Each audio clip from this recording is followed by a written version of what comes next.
Well, good evening, everyone. My name is Maria Schütze-Coburn, and it's my pleasure on behalf of USC Libraries and Special Collections to welcome you to tonight's event, the 17th Annual Ruskin Lecture, which will be presented by Dr. Professor Atwood.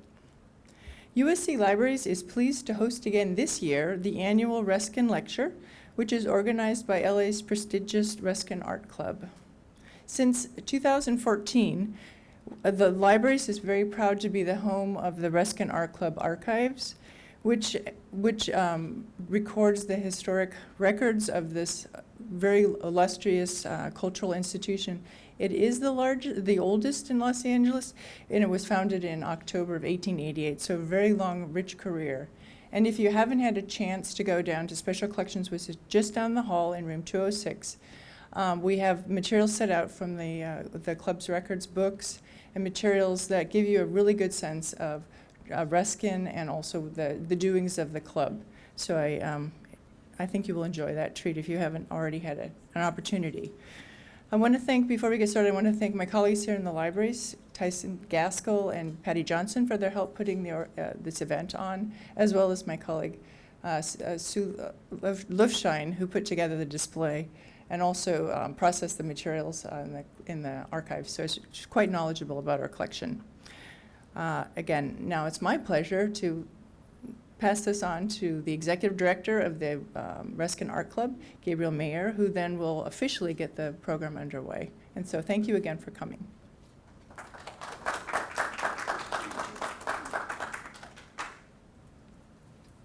There's nothing semi-official about what Mario just said. It's all official.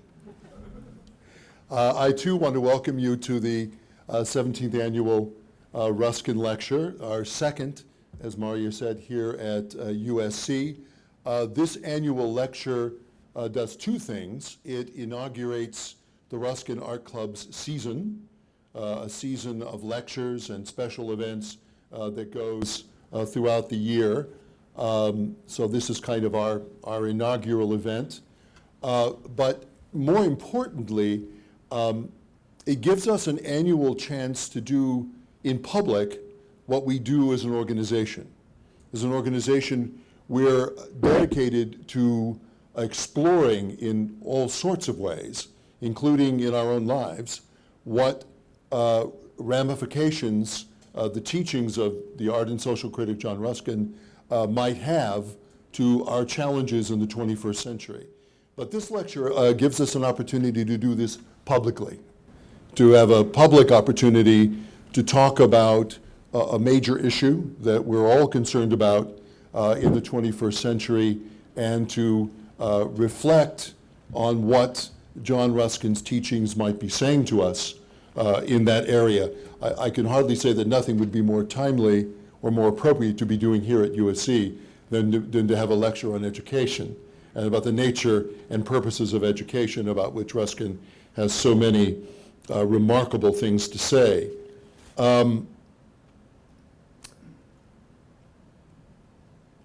Let me also, as Maria said, this is the Ruskin Art Club is Los Angeles' oldest cultural and arts association.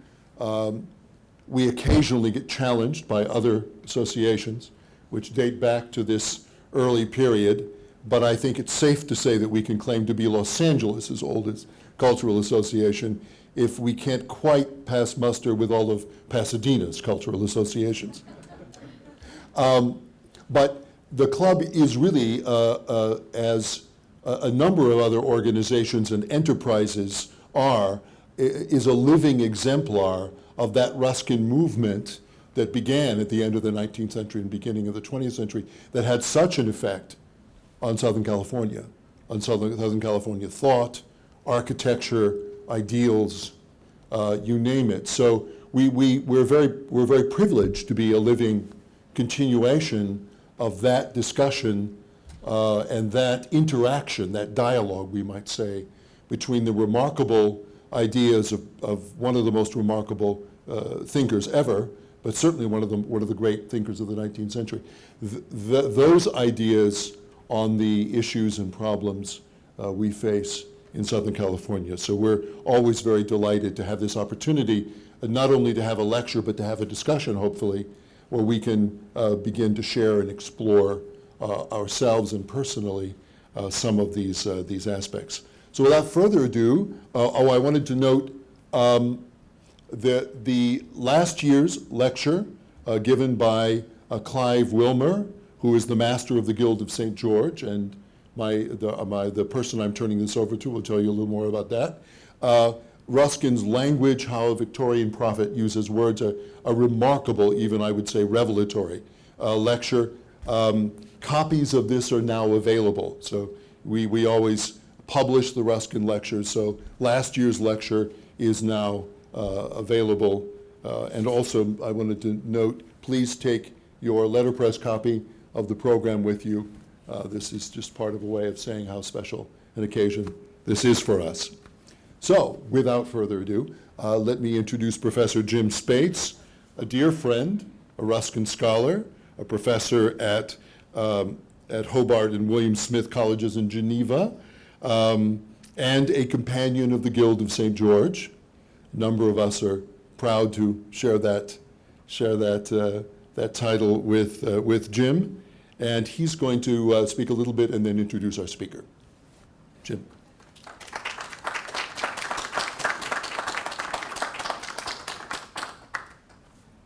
Well, it's a delight to see everybody tonight. I learn more every time I'm here about the eminent history of the Ruskin Art Club. And Ruskin died in 1900. It had just turned the new century.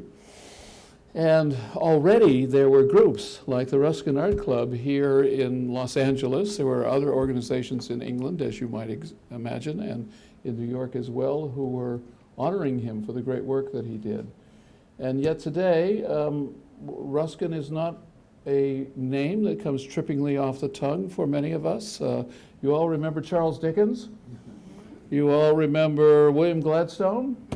You all remember William Wordsworth? You all remember all sorts of wonderful people in the great British 19th century, but it's often the case that a lot of people do not remember John Ruskin. I think there are complex and important reasons for this, but during Ruskin's life, this is no exaggeration, Ruskin was as famous as any of the people I just mentioned. His books sold by the dozens, the hundreds of dozens, to all sorts of people who loved great ideas and thoughts.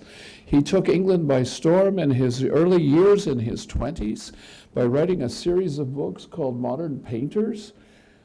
Briefly about that. Ruskin grew up loving nature. He grew up then loving art, loving a particular painter, J.M.W. Turner. Turner, I don't think there's a British art critic in the world today who would not say that Turner is England's greatest painter. And Ruskin would say he was not only England's greatest painter, he was the greatest landscape painter who ever lived. And so when Ruskin was a young boy in his teens, he saw what Turner was painting. He loved what Turner was painting. He thought this was a true evocation of what nature in its essence and its beauties was all about. And then he started reading the press, and he found that many of the critics of Turner's work, because each painter's new works would be published, would be brought every year to a central place and be evaluated, Turner was being slandered, Ruskin thought. No one got it. No one saw how fantastic, how beautiful, how important, what an incredible person this Turner was. And so he decided to write a book. And he was only 24 at the time, and he wrote a book called Modern Painters that later on stretched to 5 volumes. He had a lot to say about Turner. But the burden of the book was to show that Turner was the greatest painter living, and the way in which he did it is beautiful. And if you go to England, you know you can still do a lot of this. You can take Ruskin's book and walk around, because many of the paintings that he used as examples are still hanging in galleries around London. And you can take the book and look at the paintings and see what Ruskin is trying to do. He's trying to show you, Claude Lorrain does this. Okay, now look at how Turner does it. He does it better, don't you think? He says Gainsborough does this. We love Gainsborough. But now, look at how Ruskin does this. He does it better, don't you think? And so he walks you through. The burden of the book is to show you that in the end, that Turner is an astonishingly great, underappreciated painter. And then he went on to write 2, 3, 4, 5 volumes of Modern Painters, all about art at the time, became the most famous art critic of the age. His prose was legendary. People loved reading Ruskin because his images were astonishing. If we had time, I'm sure Sarah will share 1 or 2 of these with you tonight. He was a writer non-parial. He just was able to put words together in a way that fascinated you. So he wrote on art and architecture throughout the 1840s and the 1850s, has an incredible book, a 3-volume book called The Stones of Venice, where he tries to show why Venice rose, how it prospered, and how it fell. And you could see it all in the stones of Venice. You could see it all in the remnants of these different periods. It's an incredible piece of work.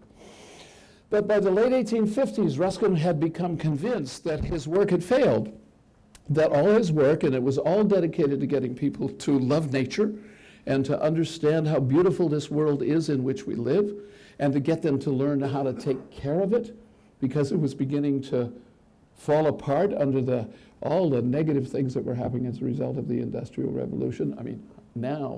Compared to then, all the things that have happened since. But he tried to get people to see these things, and he thought, they love my words, but they don't get my message. So around 1858, 59, 1860, he has a radical change in his life, and the second phase of his writing life begins, and he starts to write. I'm a sociologist, and that's how I got interested in Ruskin. He starts to write essentially sociology, and he takes on the Industrial Revolution and laissez-faire capitalism directly, and basically says, look, you folks are exploiting the land, you're exploiting the people who work for you, you're turning the world into a morass of smoke and pollution, and you don't care and you don't understand, and I'm going to try to get you to stop. And those books, that second phase of his life, the second phase of his writing life, fell on not deaf ears, but outraged ears.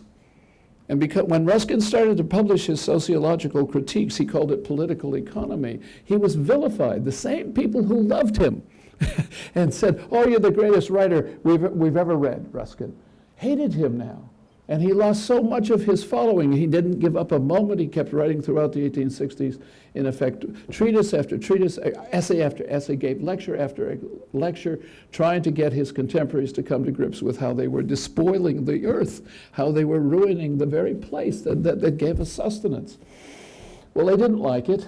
And by the end of the 1860s, I'm just kind of giving you a brief overview of Ruskin's career. By the end of the 1860s, he said, well, they're not listening to that either.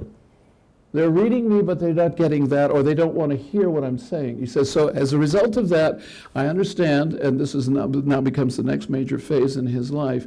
He says, I understand that it is not the saying, but it is the doing that matters. If they won't do it, I'll do it.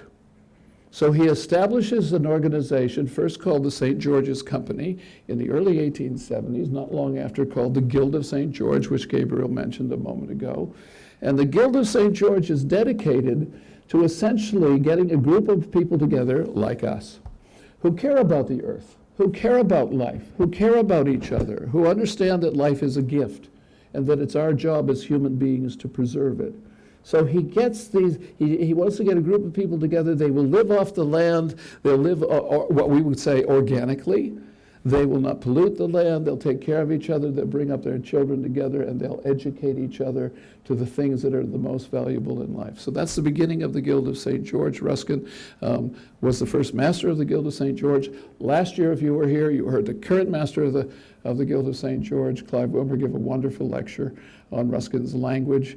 And so that becomes the next part of his legacy, to try to set up a way in which people should actually go out and do to make the change, to be the change that you want. That it has to be done. You can't just say it. You can't just say it even beautifully. You have to have people who get out there and say, right, I'm going to make it happen as well. Last part of his life, he is very depressed, because even then he feels that he's failed, that he hasn't accomplished the things that he has wanted. The last decade of his life he's very quiet. He's quite sad. I believe that he has periods of madness that he goes in and out of, gets better, goes in and out of. But I'm deeply convinced that the reason that he does this or this happens to him, is that he just thinks he's expended 50 years of effort and nobody really got it. So that's sort of a brief nutshell of what Ruskin is tried to do in the course of his life over all this time. At the core of everything he tried to do was this notion of education. Why don't we understand these essential things about living and how to live well together? And he said what we have to do is we have to educate people to understand the preciousness that is life, the goodness that is the earth, and how we are all integrally involved in it together. So that was his essential purpose. So work after work after work has this idea of the centrality of education to people's lives. And that's what Sara Atwood is going to talk about tonight. So I'm delighted to introduce her. She is a wonderful, I'm old now, younger Ruskin scholar who's making an amazing mark in terms of her work on Ruskin. And she's published in many journals. Among them, she's published in the 19th Century Prose, the Journal of Pre-Raphaelite Studies, Carlisle Studies Annual, Earthlines. She's got a great book, and if you want to get her book, we have flyers over there that will allow you to order her book at the end of the hour, called Ruskin's Educational Ideals. This talk is based on her insights from that book. She's organized symposia in Berkeley. She's organized symposia in England on Ruskin. So we're very delighted to have her with us tonight. She's a companion of the Guild of St. George, like a number of us here tonight. And she's working on a book on Ruskin and nature, and she's got 2 or 3 major articles still in preparation. So, on education and Ruskin, Sara Atwood, welcome. We're glad to have you with us.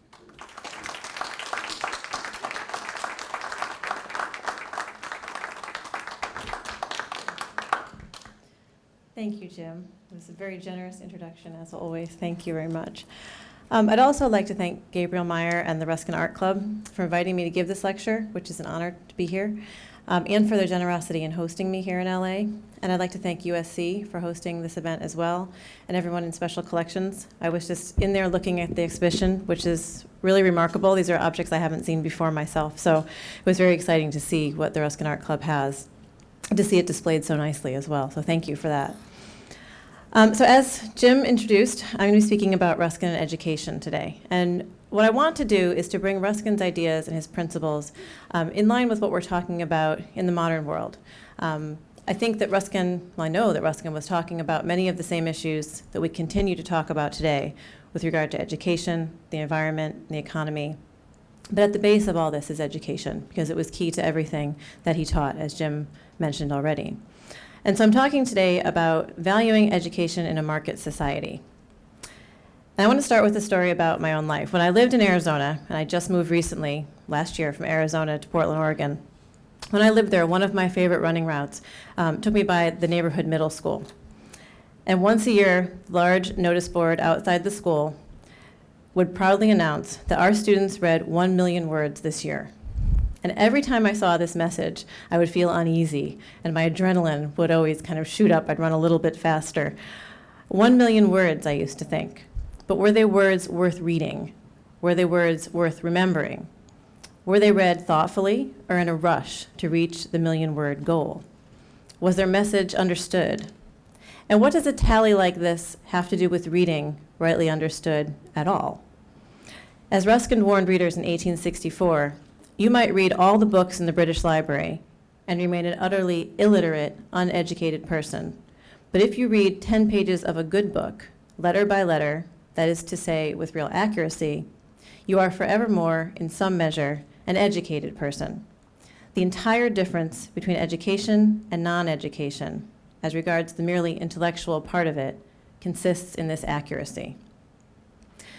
And I would argue that despite the considerable amount of time and energy and argument devoted to educational problems, we have a lot still to learn about the nature of good education and the right way to achieve it. We consult dubious experts, even more dubious politicians. We pore over statistics and test results, and we jump eagerly on the latest technology bandwagon.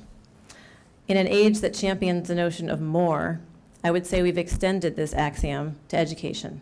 More testing, more measuring, more hours in the school day, more standardization, more alternative schools, more specialization, but significantly, fewer periods of recess, and less emphasis on the fine arts. All of this is complicated, it's controversial, and it's costly, and none of it has succeeded in loosening the Gordian knot of problems in our schools. But it's arguable that our educational problems, as well as our failure to solve them, are linked to a readiness to adapt market strategies to education, and also to adapt market attitudes and language as well. Our long immersion in market values and faith in what Ruskin calls the goddess of getting on have significantly altered our understanding of education. And for Ruskin, education meant, above all, teaching people to look closely at the world and to see it clearly. Sight was for him an essentially spiritual faculty connected with wisdom and understanding. The main thing which we ought to teach our youth to see is to see something, he declared. All that the eyes which God has given them are capable of seeing. For Ruskin, education wasn't a commodity, but a transformative, life-enhancing process founded on what he called the law of help. And this law is the defining characteristic of his work. It underlies his entire teaching and all his worldview. And it describes the interdependence of all things, in art, in nature, and in society. The highest and first law of the universe, and the other name of life, he wrote, is therefore help. The other name of death is separation. Government and cooperation are in all things and eternally the laws of life. Anarchy and competition, eternally and in all things, the laws of death. So the extension of market principles to education was particularly repulsive to Ruskin. And the 1860s was the era of the Robert Lowe's Revised Code with its program of payment by results. And this is a system that we've revived in our own day, and we've had similarly dreary results from it. Maintaining that this system would help to control public expenditure on education, Lowe famously declared that if it is not cheap, it shall be efficient. If it is not efficient, it shall be cheap. And for his part, Ruskin exclaimed, "I hear strange talk continually, how difficult it is to make people pay for education." Why, I should think so. Do you make your children pay for their education? Or do you give it to them compulsorily and gratis? You do not expect them to pay you for their teaching, except by becoming good children. Why should you expect a peasant to pay for his, except by becoming a good man? Payment enough, I think, if we knew it. Payment enough to himself as to us. You do not learn that you may live, you live that you may learn. So you can guess, just from what I've said already about Ruskin, of what he might think of the million-word challenge that I mentioned at the start of this talk.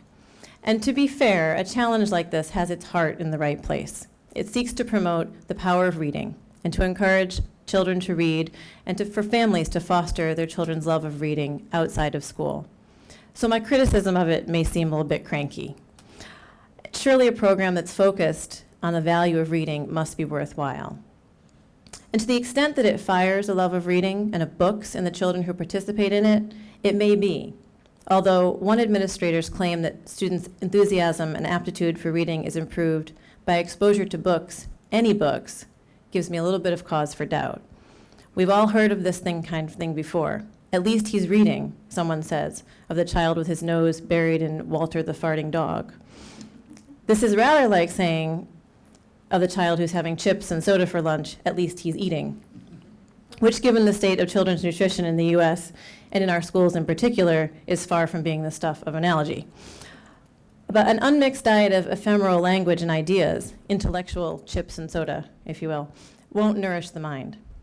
Ruskin rejected outright the common plea that anything does to exercise the mind upon. He declared that this is an utterly false idea. The human soul, he said, in youth, is not a machine of which you can polish the cogs with any kelp or brick dust near at hand. And having got it into working order, in good, empty, and oiled serviceableness, start your immortal locomotive at 25 years old or 30, the whole period of youth is one essentially of formation, edification, instruction. I use the words with their weight in them. Intaking of stores, establishment of vital habits, hopes, and faiths. There is not an hour of it but is trembling with destinies, not a moment of which, once past, the appointed work can ever be done again, or the neglected blow struck on the cold iron. So the notion that focusing primarily on accessible books will make children into readers is yet one more example of our short-sightedness, our tendency to value means over ends. After all, a desirable end may perish forever in the wrong means. And this isn't to say that all accessible or popular books are useless or unworthy. Some of them are very enjoyable. Many children are drawn to this sort of book, and it's impossible to predict what particular kind of book will fire a child's love of reading. But the trouble occurs when educators fail to encourage students to diversify their reading with unfamiliar or more challenging texts. In fact, recent US studies have shown that instead of moving on to works of greater complexity, students tend to get stuck at a low level of reading. The result is too often reflected in the curriculum. In 2012, the average complexity of texts assigned to high school students in the US was around the 6th grade level. And naturally, the Million Words program will be largely dependent upon the approach of individual schools, teachers, administrators, students, parents, most of whom care deeply. But the program nonetheless reflects general educational trends. Note the competitive structure, which includes a reward, a gift certificate, for those who reach their goal. There's a reading meter at the program's website, which allows participants to monitor how many books their classmates are reading, as well as to, quote, see how your school is doing compared to other schools. It's neat to come in here and tell friends to look at your name on the screen, says one 8th grader. And one wonders what actually motivates these word-hungry students. We speak of education today, as in Ruskin's time, as a means of improving our prospects or advancing in life. Ruskin argues that too often, advancement in life means becoming conspicuous in life, not the accomplishment of any great aim, but the being seen to have accomplished it. In a word, we mean the gratification of our thirst for applause. For today's Facebook generation, this thirst is both amply stimulated and easily quenched, in school now as well as online. And it's worth noting that the language of competition pervades education reform efforts, even at the highest levels. The White House's current reform initiative is called Race to the Top. And this name has little to do with education, but everything to do with competitive, rapid, and aggressive market imperatives. The program's website announces that to prepare Americans for the jobs of the future and help restore middle-class security, we have to out-educate the world, and that starts with a strong school system. It goes on to declare that the strength of the American economy is inextricably linked to the strength of America's education system. America's ability to compete begins each day in classrooms across the nation. And there's nothing here about the importance of education to say good governance, citizenship, social justice, domestic happiness, community, stewardship, or peace. All have been subordinated to the marketplace. Civitas swallowed up in the forum. In the wry lines of the poet Arthur Hugh Clough, thou shalt not covet, but tradition approves all forms of competition. The writer, poet, farmer, Wendell Berry, argues that modern education is aimed not at cultivating humanity, but at making a specialist, a careerist, a graduate. In industrial education, he says, the thing finally made is of no concern to the makers. And I would say that this manufacturing approach is strikingly apparent in talk about squeezing an additional half-hour enrichment lesson into the school day, extending the school day, adding after-school classes, and cutting out time wasting during the day. And usually by time wasting, what is meant is recess, the arts, or physical education. In this context, children become generic units to be processed. Their developmental needs and individuality are forgotten in a competitive frenzy. As Sir Ken Robinson urges, we have to recognize that human flourishing is not a mechanical process, it's an organic process. And you cannot predict the outcome of human development. All you can do, like a farmer, is create the conditions under which they will flourish. Now, in recent years, some schools have taken this competition and reward model even further by introducing incentive programs, including cash payouts, either for grades or for the number of books read. And of course, some parents reward their children for good grades to begin with. They do this at home. Yet the practice takes on new meaning when it's endorsed by the school. This sort of extrinsic motivation, which mirrors corporate incentive programs, can erode intrinsic motivation. The long-term effects of this can be damaging. As Harvard political philosopher Michael J. Sandel observes, markets leave their mark. students who are urged to seek reward primarily for themselves are certainly not learning anything about the law of help and the responsibility and mutuality that it implies. But they are being taught to internalize the logic of the socio-political system under which they live. Last year, I asked my first-year composition students, and these are 19, 20-year-olds, to write an essay arguing either for or against cash incentives for grades or reading. Roughly 2/3 of my students argued in favor of the idea, explaining all kids want money, and testifying that they themselves would work harder if payment were at stake. And I was dismayed to find some of them explaining further that as school is a young person's job, it's only fair and logical that payment should be offered for good performance. This practice, they maintained, would help to prepare young people for the real world, whatever that might be. It's a phrase I hear a lot. I'm never quite sure what it means. And discussion with them revealed that a majority of them consider education primarily a means to employment and a desirable standard of living. And this isn't unreasonable, but what struck me was the general sense that this is all that education should be.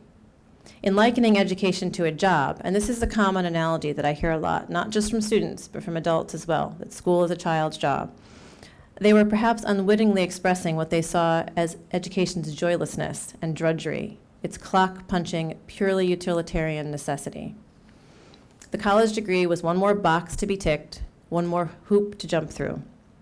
Like Wendell Berry, who is one of our modern wise men and knows his Ruskin, I see the economy teaching my students to give themselves a price before they can give themselves a value. A growing number of students seem to have accepted that the sole purpose of their education is ultimately to become good employees. Consider also the incursion of corporate speak into educational contexts. The UK writer and educational campaigner Melissa Benn has written about the prevalence in modern education of the familiar, deadening language and acronyms of the market, where a lesson is not a lesson, but an education input. Creating a better school system becomes a question of system, scale, and replicability, and good ideas put into action by inventive people become outcome-focused commissioning arrangements rather than input-driven procurements. That's a tongue twister even to read that quote to you. The Chancellor of Arizona State University, Michael Crow, once gave an NPR interview that I thought perfectly, if chillingly, expressed this market-centered position. He repeatedly referred to outcomes, impacts, people products, learning environments, and platforms.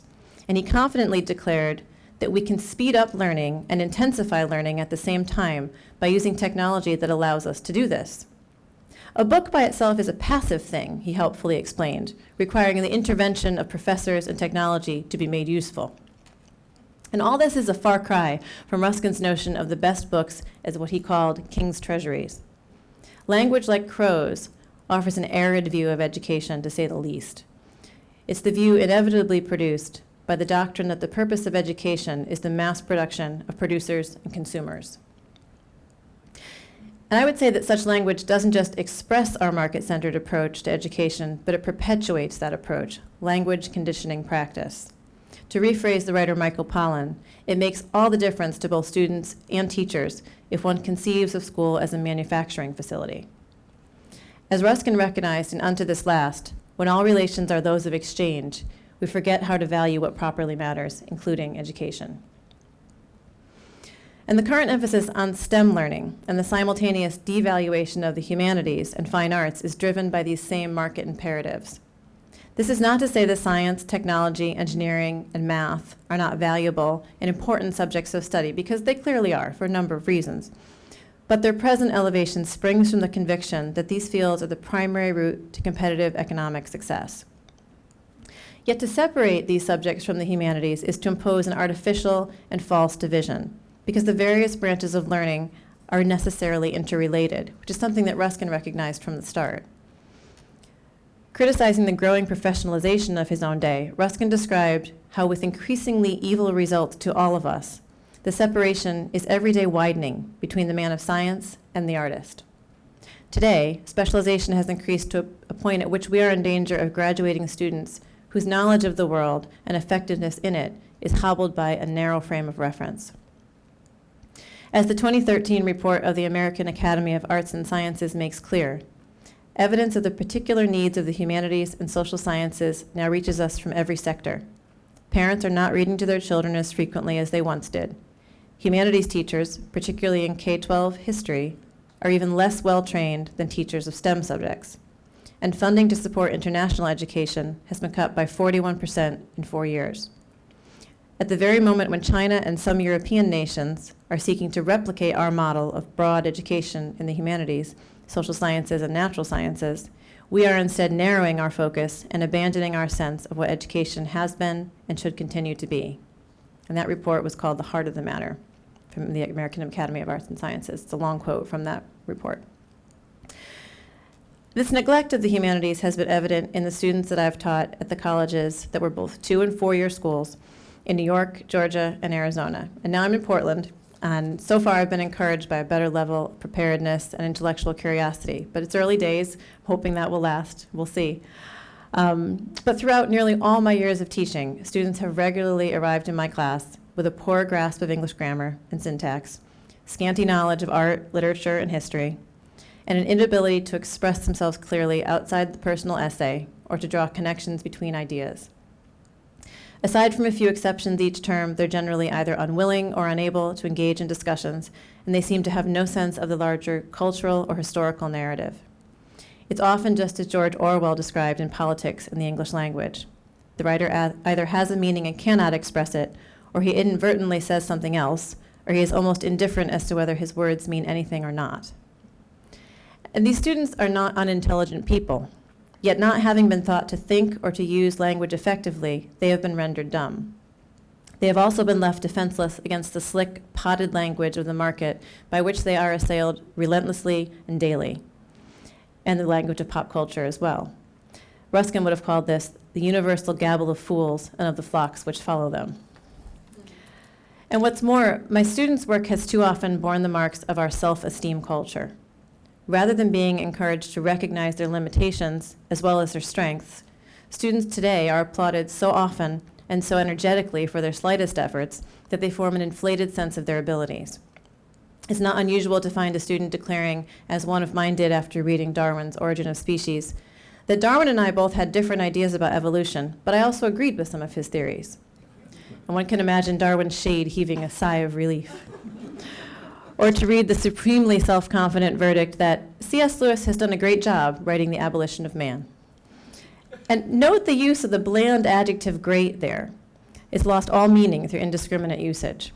Language is also a sad casualty of market-centered, assessment-driven education.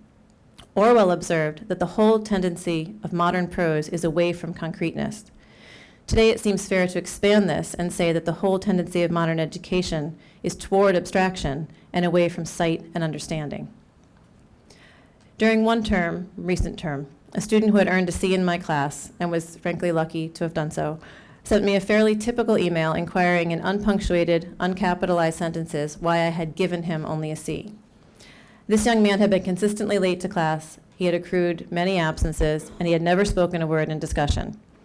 But he took issue with the scant points he'd earned for participation. He didn't understand this because he said that he'd read all the readings, written all the papers, and shown up for class. He couldn't conceive that meeting the barest minimum of requirements hadn't earned him an A, or at least a B. As he likely saw it, he had dutifully punched the clock, and I had denied him his wages. The notion that he might have reaped a greater reward by going beyond the minimum didn't seem to occur to him at all. And too often I find that students are motivated less by intellectual curiosity than by an overriding obsession with grades, which they see more and more with a profound sense of entitlement to consider as a reward that I should bestow. Sometimes we'll be talking about something in class, we'll be having a discussion about a paper or something that they're working on, and they're not so concerned with the subject matter of the paper, but with the grading rubric. There's a real focus on what the grading will be like, what the outcome will be, rather than on the work that goes into the project. But my students are likable people. I always enjoy them. They're respectful, they're polite, they're funny, but they've been treated as educational consumers, and they've come to consider education as yet one more transaction. It's also likely that a number of them either don't want to be or shouldn't be in college. Our understanding of advancement in life has changed little since Ruskin's day. We still promote an education befitting such and such a station in life. by which we emphatically do not mean a life of supposedly lowly manual labor, handwork, or craft. In fact, most students no longer even learn the sort of practical skills that were once taught in home ec or shop classes. The result, according to one commentator, is a generation of students that can answer questions on standardized tests and know factoids, but can't do anything. A student blogger for the Guardian newspaper in the UK has written that besides what we need to know for our own jobs, we have little call for practical skills. We don't grow our own crops, build our own houses, or make our own clothes anymore. We simply buy these things. Unable to create anything ourselves, what we have mastered instead is consumption. Ruskin said that his teaching at the Working Men's College was directed not at making a carpenter an artist, but to making him happier as a carpenter. Where Ruskin found dignity in manual labor, we see it as something to avoid, the resort of those who have failed to progress up the social ladder. Wendell Berry argues that the root of this cultural antipathy to so-called drudgery is the pseudo-aristocratic notion that one is too good for the fundamental and recurring tasks of domestic order and biological necessity. To dirty one's hand in the soil or submerge them for very long in soapy water is degrading and brutalizing. Far from seeking to make the carpenter happy as a carpenter, we prefer that he should be an executive. And the irony here, of course, is that those fundamental and recurring tasks that Barry spoke about lie at the heart of the Greek economia. In an educational environment so intensely focused on conventional economic success, young people whose talents lie outside of academia and whose inmost aspirations are unsympathetic to the corporate world aren't given much encouragement to pursue a different path. A controversial 2013 Brookings Institute report titled "Should Everyone Go to College?" finds that there are many non-monetary benefits of schooling which are harder to measure but no less important. And it's heartening to find this point being made, but so pervasive is the market view of education that even this trend-bucking report abounds in economic jargon, analyzing the rate of return and cost-benefit ratio of a university education, and graphing earnings trajectories. The report remains a long way from recognizing what Ruskin expressed so clearly, that there may be an education which in itself is advancement in life, and that any other than that may perhaps be advancement in death. Ruskin equated wealth with life, and he believed that the purpose of true education was to teach nations and people to desire and labor for the things that lead to life. Of course, life, in Ruskin's sense of the cultivation of soul, morals, and mind, is not measurable. It can't be assessed, tested, or defined. There is no wealth but life, Ruskin said. Yet for us, as for 19th century society, wealth is material and monetary. Our market model of education is predicated upon preparing young people not to share, sustain, and enhance the things that lead to life, but to become specialized servants of the economy, mere functionaries. Is education possibly a process of trading awareness for things of lesser worth, wondered the American conservationist Aldo Leopold in 1948. The goose who trades his is soon a pile of feathers. Our confusion about the true value of education leaves us deeply vulnerable. There's undoubtedly a connection between education and economic success. People do have to get a job when they leave university. But wisdom, wealth, and learning are not merely exponents of the economy. And as Leopold put it, perception cannot be purchased with either learned degrees or dollars. Education subordinated to economic consideration becomes simply the sort of training intended to make students efficient integers of the economy, producers and consumers who will participate in and perpetuate the culture of more. For those of us who believe with Ruskin that education is leading human souls to what is best and making what is best out of them, the question is what sort of society we ought to have and what kind of education will best fit us to create it. Ruskin posited a human economy characterized by cooperation, social responsibility, mutuality, and all the spiritual and social ties implied by the Greek economia. His concept of life is drawn from a richness of experience generated by looking, drawing, thinking, reading, and doing. Souls of a good quality, Ruskin maintains, should be the end of all education. And this is culture in its primary sense of cultivation or development, a means of integrating into life a deep and multifaceted way of looking at the world. You must forget your money, Ruskin warned, and every other material interest, and educate for education's sake only, or the very good which you tried to bestow will become venomous, and you and your money will be lost together. And this has been the real cause of failure in our efforts for education hitherto, whether from above or below. There is no honest desire for the thing itself. And for all the frustrations of teaching, and I've mentioned several of them here, there are times when my efforts to help my students to see clearly succeed. My heart is lightened by the student who tells me that she had never heard about urban agriculture before, never seen a connection between food and social justice, but she's begun to think about it.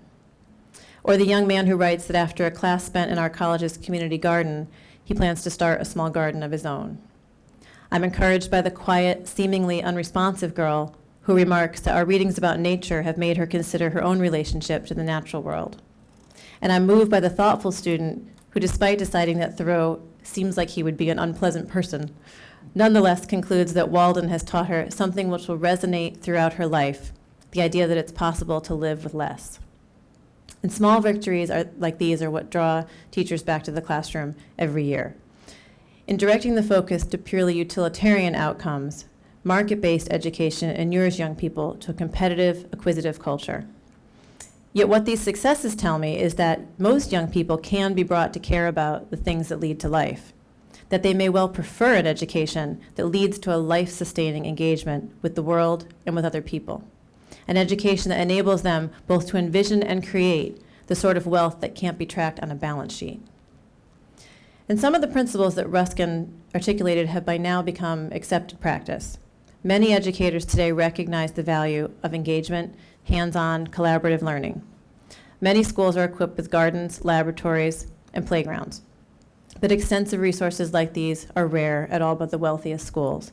And increasingly, hands-on education means using iPads and other technology, which for all their advantages too often immerse students in a virtual environment, and they crowd out unmediated engagement with the real natural world. And for the student who has taken a virtual hike through the Amazonian rainforest, planting seedlings in the school garden may seem a bit anticlimactic. And the child who's become used to controlling her virtual environment at a touch may be easily frustrated by activities that require time, care, and attention. Every semester, I show my students a number of paintings, and I project them on a screen in the classroom. And I'm glad that my classroom has the technology that allows me to do this. But when, instead of discussing the painting, as I ask them to, some students whip out their phones and start Googling it, the point of the lesson is lost. It's not that the information that they find isn't without value. It's often very good information. It's often, accurate. But there's no effort and no thinking required to obtain it. What happens to curiosity, or wonder, or even healthy confusion when they can all be dispelled at the touch of a finger?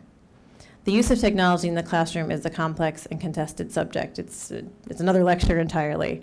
But it's worth considering how, in altering the ways that we see, technology might also alter wisdom and understanding. There are many people who realize that things need to change. We hear about education reform all the time. But the educational establishment has become permeated by market interests. And in our market society, these interests trump all. While we continue to treat students as consumers, to subordinate education to economics, to perpetuate a self-esteem culture, to underfund arts programs and underrate the humanities, to encourage over-specialization, to focus myopically on testing and data-driven assessments and programs, and to promote competition and incentives, educational reform cannot succeed. We must first achieve a transformation in thinking, and as usual, that's the most difficult transformation of all. The modern world does not need more executives. It does need men and women capable of seeing clearly, governed by affection and fellowship, and well-fitted to work towards a better world than this. We are confronted with problems, economic, environmental, educational, political, that can only be solved by people who have been so formed by their education as to understand that the law of help is not just a nice idea, but a true law. People whose motive power is not money, but soul. Educate or govern, Ruskin told his readers. They are one and the same word. You are to spend on national education and to be spent for it and to make by it not more money, but better men. They are to be your money's worth. Ruskin's ideas suggest new approaches to classroom instruction and practice and curricula, and we can undoubtedly benefit from these. But his methodology is crucially anchored by his vision of education as an ethical, transformative, communal process that leads not to economic or social advancement, but to an engagement with and respect for the world in all its richness, and to an understanding of our place in the order of things. And it's this vision that we'll need to adopt in order to create meaningful change. In doing so, it will be necessary to reject the linear vision of progress, which seeks rapid, measurable, and material ends in favor of the old cyclical vision of connection and cultivation. We have to recognize that there is more to a nation's success than global economic dominance, that the health of the natural world, the conditions and aims of our work, the strength of our communities, and the vitality of our cultural heritage are of greater importance. And if we attend to these things, if our education cultivates the reverence, care, and thoughtful attention necessary to attend to them, we can achieve success of a deeper and lasting kind. If we continue to ignore them, we risk ending up a pile of feathers. Thank you.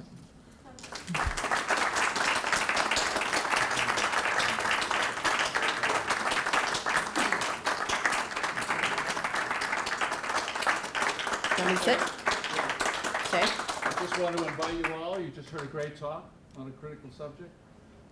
Questions, the floor, Sarah will be glad to answer. Okay. Anybody? Oh, sure. Give us a second. Okay, give me a second. Can you think of examples around the nation that sort of embody part of what you're suggesting as a model for education? As a model for education? Yeah, institutions that do it better than others. I think that because we have so many different types of school in this country, we have charter schools, and we have private schools, and we have public schools, and we have all sorts of different schools. There's such a great difference from state to state, even from community to community, in what children have access to. And I think that there are schools that are doing these things, as I mentioned in the talk. There's some charter schools that are particularly taking these kinds of principles and enacting them and doing it successfully. There's some Waldorf schools that do a lot of the things that Ruskin advocated. Steiner had some similar ideas. They were very different in many ways, but he had some similar ideas. A lot of the Montessori schools do a lot of the hands-on learning, the active learning. It's not that it isn't happening anywhere. I don't mean to say that it's just not happening. But in the public school system, and that's the system we're always trying to reform and trying to fix, it's not happening in the way that it should. I think that that's a problem. And I think it's also a problem that there's such a great difference between the different schools. Well, the schools you mentioned as successes, how do they avoid sort of the national market economy issue that you so clearly articulate? Well, charter schools avoid it by not having to conform to the standard curriculum. And they can, because they have a charter, they can do their own thing. They can write up their own curriculum, and that's exactly what happens. My son went to a charter school in Arizona. It was a very traditional curriculum. It included, as you got into middle school, Latin and Greek and seminar-type classes, things like that, a lot of studio art and language, and those were all part of the curriculum. They weren't just extras. But that's because a charter school is independent. A private school is independent. They can do that as well. But the public schools don't have that leeway. And it really is the public schools I'm mostly focusing on here, because a lot of private and independent schools are already trying to do these things and succeeding. So. One of the ways they've succeeded is that the parents Mhm. demand things. So Right. what's going on in terms of educating parents of younger children so that they begin to demand these things as their children go through school? Well, I think that parents largely self-educate themselves about what they want for their children, too. But this also becomes a question of economics, doesn't it? Because there's, some communities are going to have a lot better access to this kind of education. Some of the parents are going to know a lot more about what's happening in education and what they want for their children. And so you can end up with a situation, and we do, where those who, have more money and are better off economically can get this kind of education for their children, and those who aren't can't. And that's not right either. It shouldn't be that only, and this isn't an old problem, right? It shouldn't be that only some children can get access to this and others cannot. There are some charter schools, however, who are doing this in inner cities and succeeding well with it. So it's not that there's nothing in the inner cities either, but it's certainly not widespread.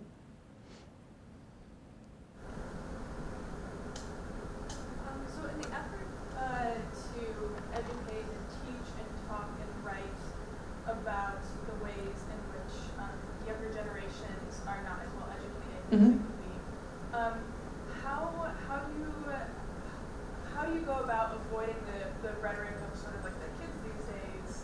Yeah. The rhetoric, and how do you acknowledge that it's not some sort of essential, what's in the water, or 16-year-olds are not, are not as smart as they used to be before, but that it's something that's what they've learned. How do you acknowledge that there's a problem while Mhm. also, avoiding Well, that?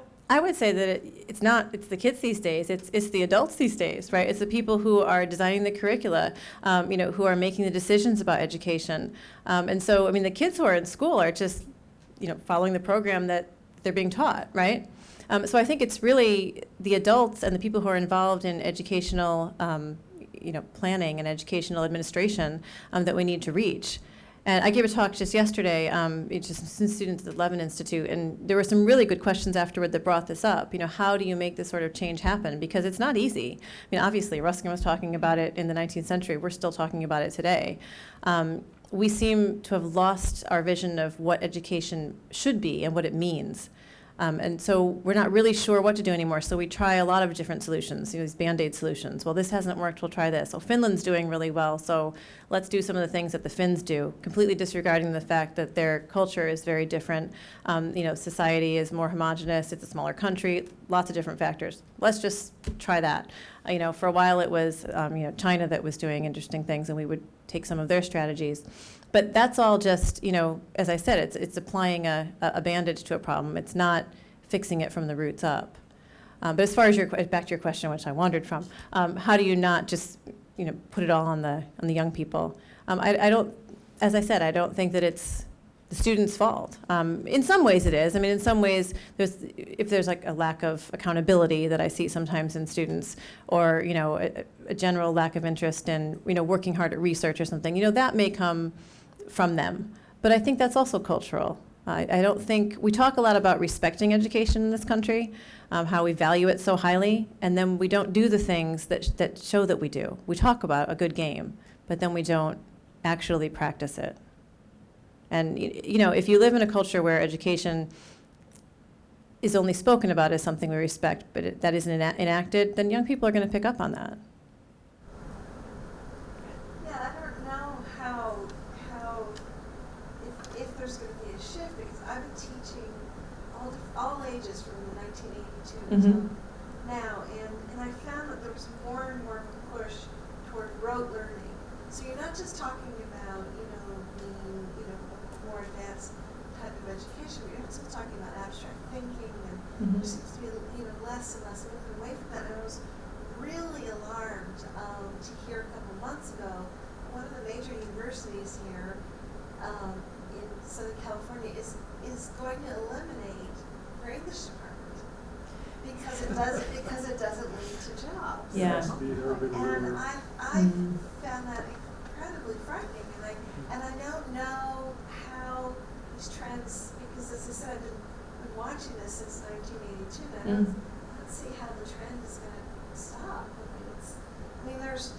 There's a little bit of a backlash. You see that in films and various certain art forms. You see there's more of a trend going back toward, let's say, humanity and passion, and various things that seem to be devaluized, through technology. But I just don't, I don't know how this trend is going to change.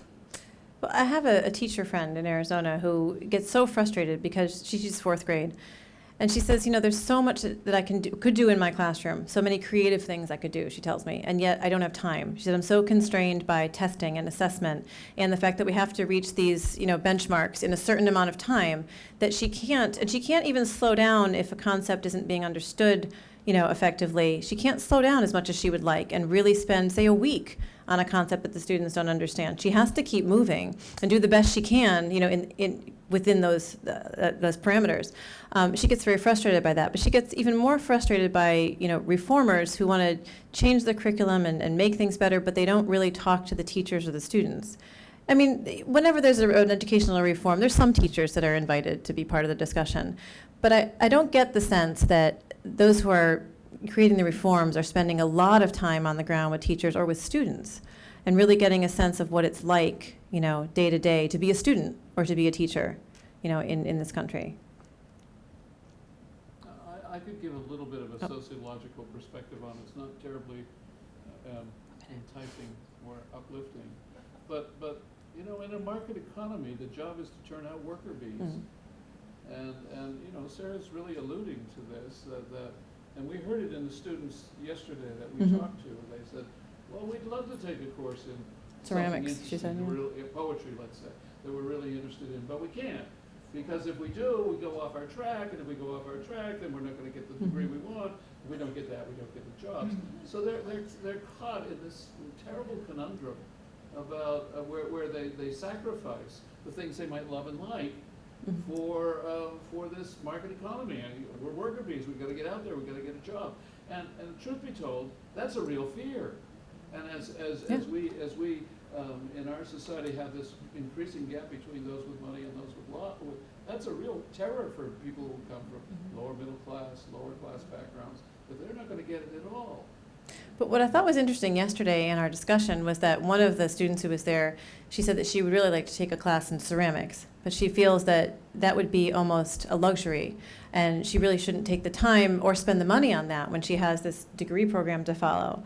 And I thought the way that she was talking about it was interesting, because the fact that we even think of a class like that as a luxury or an extra is part of the problem. We're so conditioned to think of anything that does not lead to that, career track, or we can, go out and join the global economy as being, in some way, a hobby rather than something serious.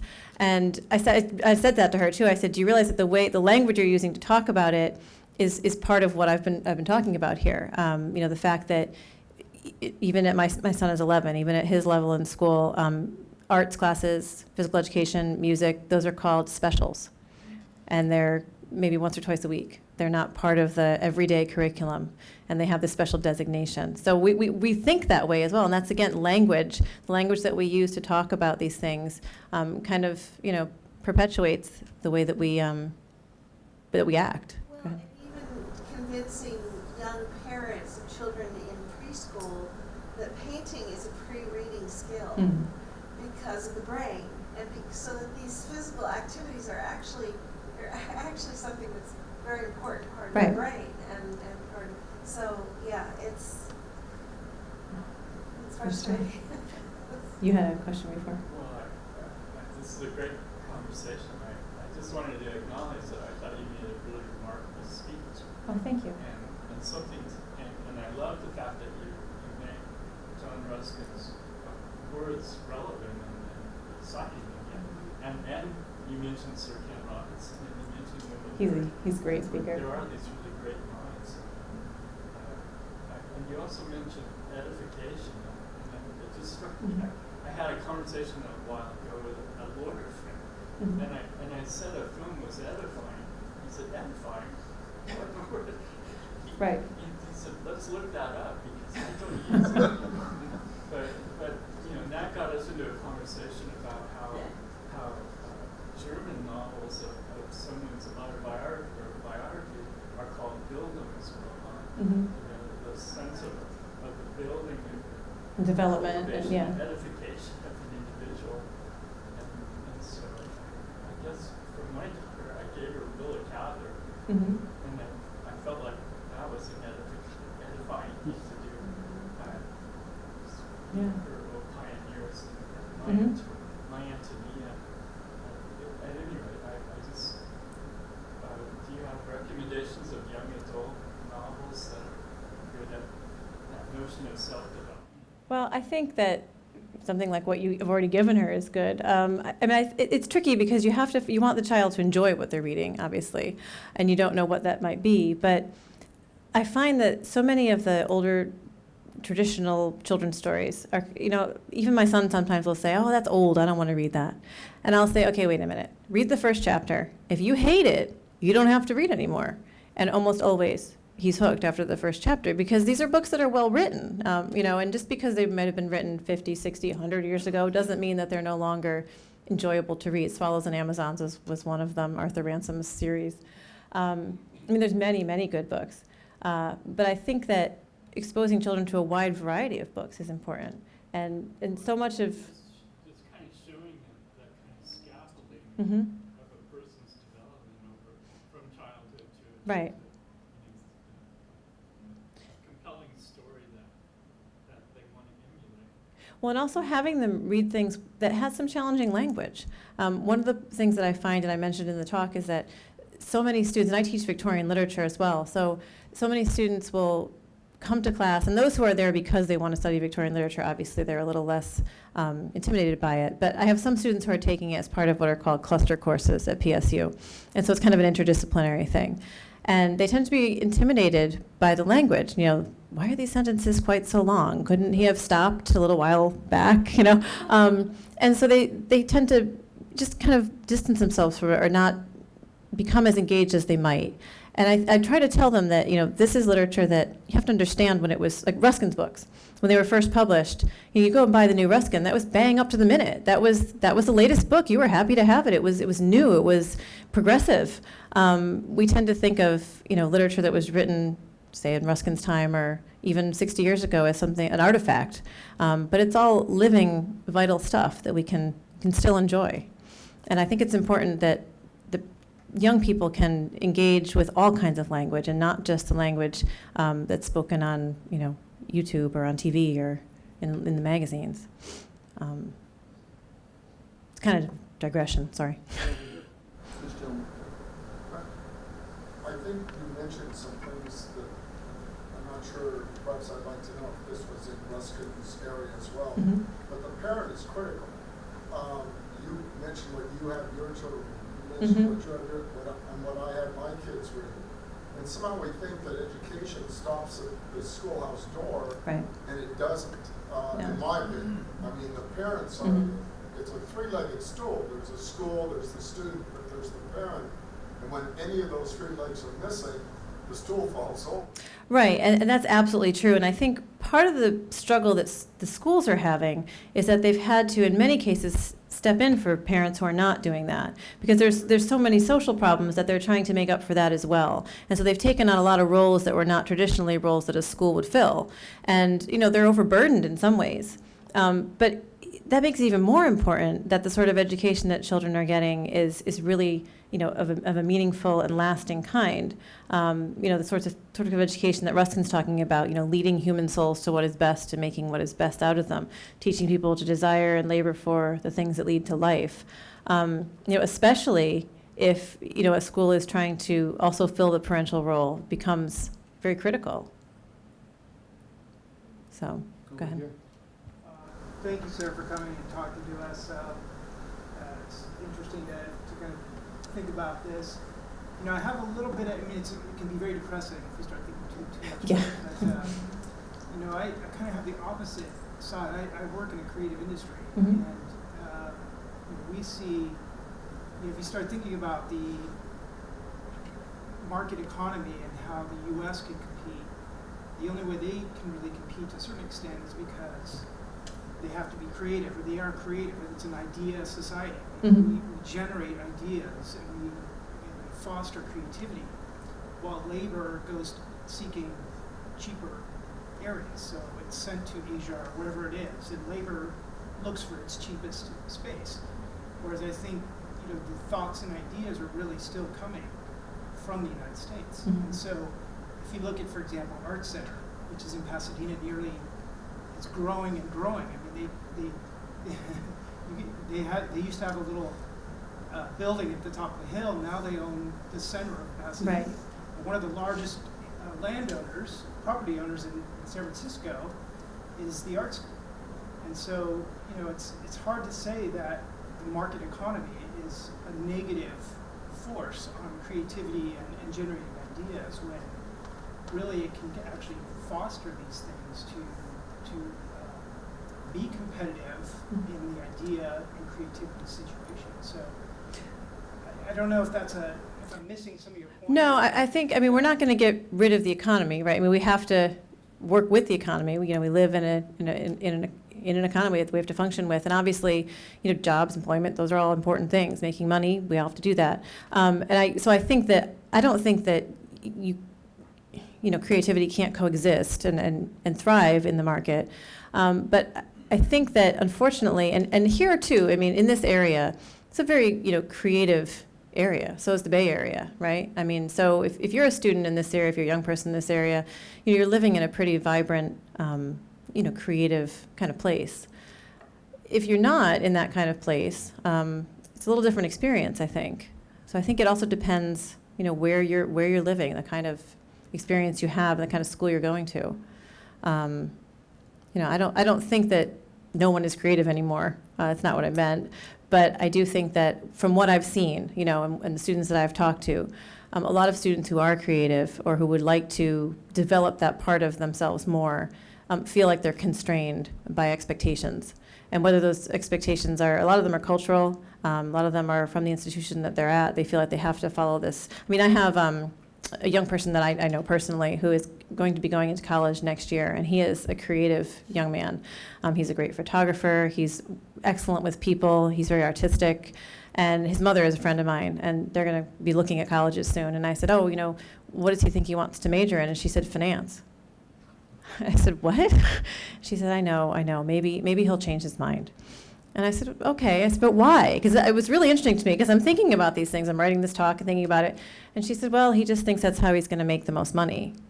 And I mean, that's just one case study from my own life. But I hear this kind of thing from students an awful lot, that they feel like they have to follow that kind of a track in order to make a lot of money. Now, what you're saying is actually probably a hopeful thing, that no, you can actually do well and be creative. And I think students need to hear that message more.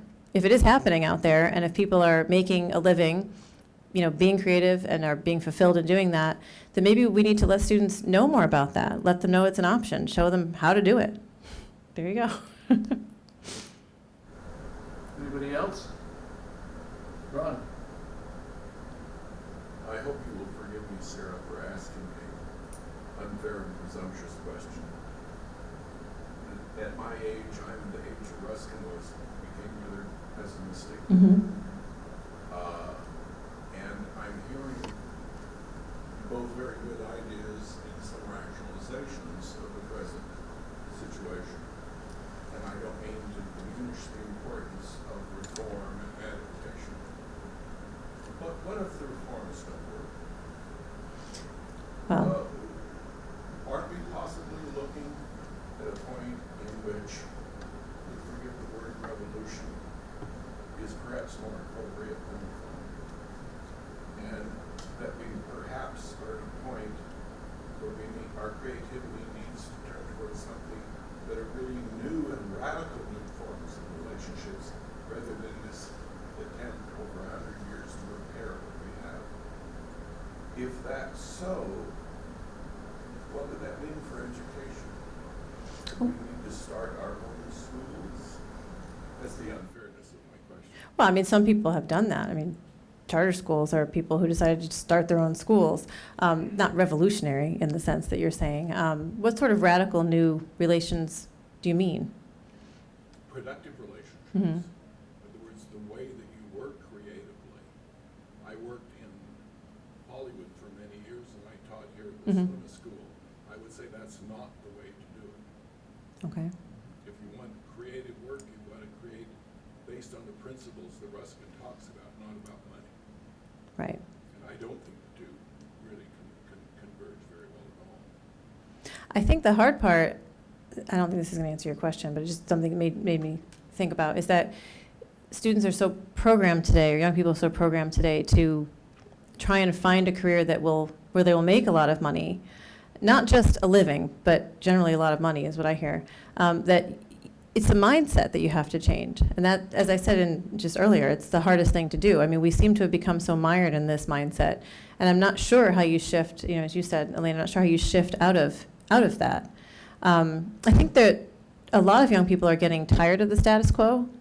I see, even in movements like urban agriculture and the sharing economy and the makers movement and things like that. I mean, those are all movements that, people have taken upon themselves, and they've come together because they care about, in the makers movement, making things and doing things differently.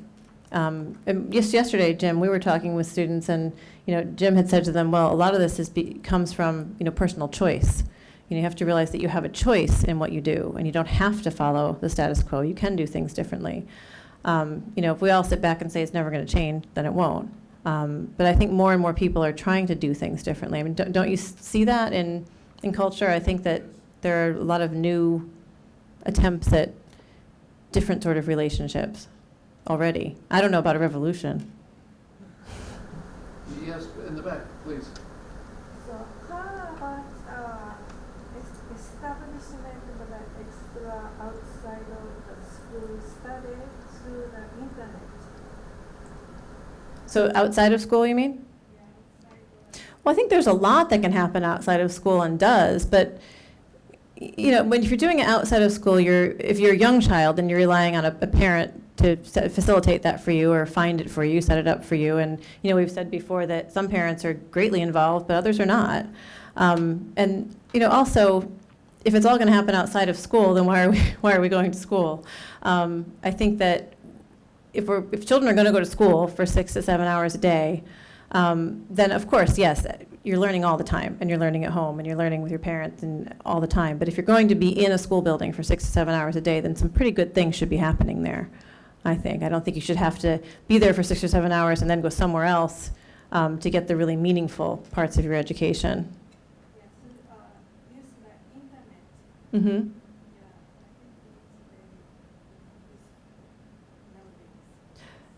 I think it's very I think it's good and bad. It's a blessing and a curse, the internet. And I think technology in the classroom is the same. There's strengths to it, and then there's also, there's weaknesses.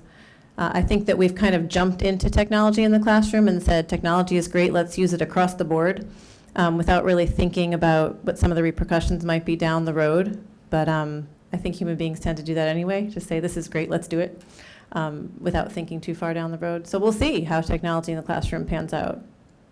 I have a friend back in Arizona who was teaching first grade, and it was a new job, and she was put into a classroom that was an all iPad classroom. That's what they used. Everything was on the iPad. She didn't like it, and the next year she said she wanted to teach in a traditional classroom. But there's many classes that are adopting that kind of thing now. So this is a great, great discussion. One more? Anybody else? Shall we do one more? Yes. We've talked at length about the mindset of the students buying into the market economy. And you pointed out there are charter schools and private schools where that kind of enterprise doesn't operate. It seems that the governments, the state and federal governments, are forcing that mindset on teachers. They don't really have a choice if they want to keep their jobs. But at most universities, the faculty really have a choice. My view of my colleagues is they have bought into the market economy of education even more than their students, where the idea is that classes aren't teaching the students to understand and comprehend the content. It's a competitive comparison of how well they do in exams and performance. And a class isn't an experience in understanding. It's a Marine Corps drill camp. You shove as much crap at them as you possibly can and try to get them to swallow See it what all, sticks. and then compete with one another. So I'm very curious to hear if there are 2 or 3 principles you would recommend to a university faculty member to enrich the experience of education in the course. What would you not do to encourage the students to really engage the content, those 10 significant pages, as Ruskin suggests? Well, I mean, I think what's very important in my discipline, at least, which is literature, is discussion. And we discuss all the time in my class. Now, sometimes it's just me discussing, depending on the class and how cohesive they are, and sometimes they don't want to talk. Now, this last term at PSU, we had a great deal of discussion, and the students actually really seemed to enjoy it and said, we don't get to do this that often. I think collaborative work in classes is great. And I also think, and we talked about this yesterday, that bringing in creative, active work into a classroom is good. I mean, yesterday my talk was on handwork in education. And I said in that talk that in the primary stages of education, we tend to encourage that, young children, making things, doing things. And as you get older, you do less and less of it. And then by the time you're in university, you're doing almost none. And someone in the audience said, well, how can we bring that kind of thing into university work? And I said, well, I think you can do it in every class. If you're, in the back there, you were talking about being imaginative and creative. I mean, we can apply that to our classes in the university as well. I mean, we can get our students to do things, you know, where they're moving around or they're working with their hands. Even if it is a class where it doesn't seem that it would apply. I teach literature and writing. I've had my students draw in my class. I've taken them to the community garden, and we sit and we've actually done work there too, where we're hoeing and planting. And I think in the beginning they thought I was crazy, but then we write about it. So it applies to what we're doing. But we're getting outside, we're getting around, we're moving, we're doing things with our hands. I think getting students excited about what they're learning and trying to get their thoughts away from the grades, because they're so, and someone else mentioned this as well, so focused on grades and outcomes. Not that that's not important, but what you do in the class and what you take from it is important too. I like to tell them that if they leave university and they haven't been changed and challenged in some way, then it hasn't succeeded. And I think a lot of students don't go in looking for that anymore, because it's become kind of a rote performance to go to university. I would just say, though, that I don't think that students have bought in to that mentality. I think they just have been conditioned to it. Because when you talk to a lot of them, they don't agree with it, and they don't like it. It's just what they know. So. Well, we thank you all for wonderful questions, and we thank Sarah for a wonderful talk. And thank you for coming very much. Thank you.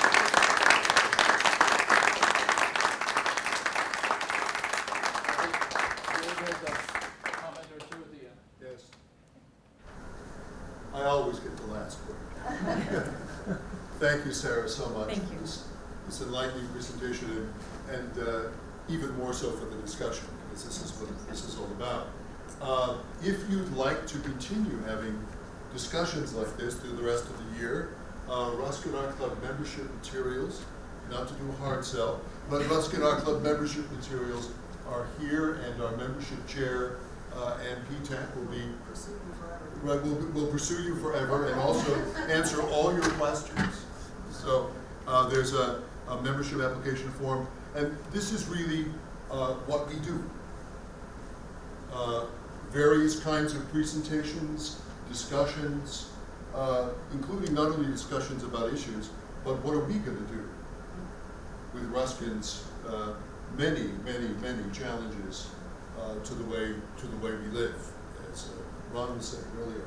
So lots of different activities, lectures, readings, presentations, special events, social events throughout the year. So concerts, all sorts of things. So let me tell you just a couple of things that are coming up for the Ruskin Art Club.